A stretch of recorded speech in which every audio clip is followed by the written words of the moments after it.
దృష్టిల ఆలోచన చొప్పున నడవక, నెంబర్ 1. పాపుల మార్గంలో నిలవక, 2. నెంబర్ 2. అపహాసకులు కూర్చున్న చోట కూర్చుండక, దీవారాత్రులు దేవుని యొక్క ధర్మశాస్త్రమును ధ్యానించు గ్రంథమును ధన్యుడు.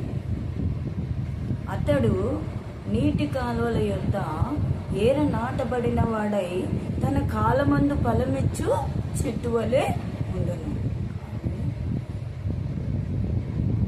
దృష్టిలు అలాగుండక గాలికి చెదరగొట్టుకొని పోవు పొట్టు వలె ఉండును.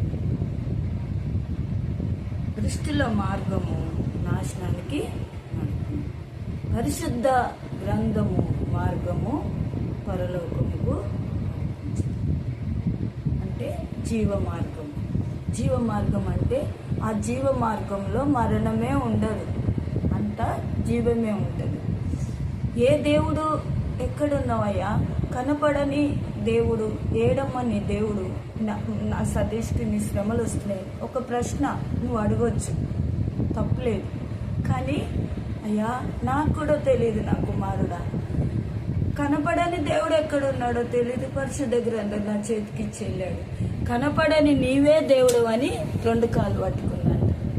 కనపడుతున్న నా కుమారుడే నా దేవుడు అని మాటరా. కనపడని దేవుడు ఎక్కడున్నాడో నాకు తెలీదు, తప్పులేదు సత్య. పోషించేది బిడ్డల్ని కాలు పట్టు.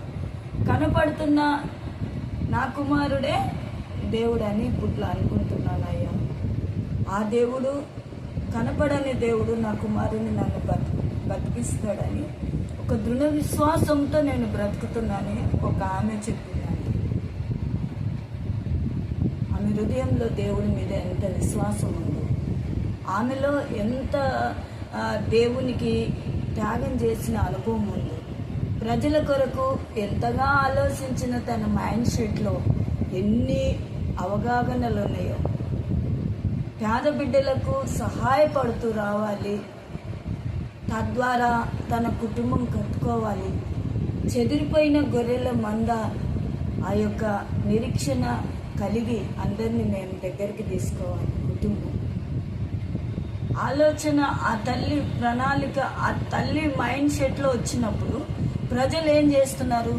ఆ యొక్క అవగాహన తల్లకిందులా చేస్తున్నారు. అది ఎంత మటుకు సభనయము అనకూడదు, కానీ చేసే వాళ్ళ ఒక మైండ్ సెట్ అట్లా దుష్కార్యాలు చేసేవారి ఆలోచనలు దేవుడు మార్చగలిగిన సత్తా పరిశుద్ధ గ్రంథం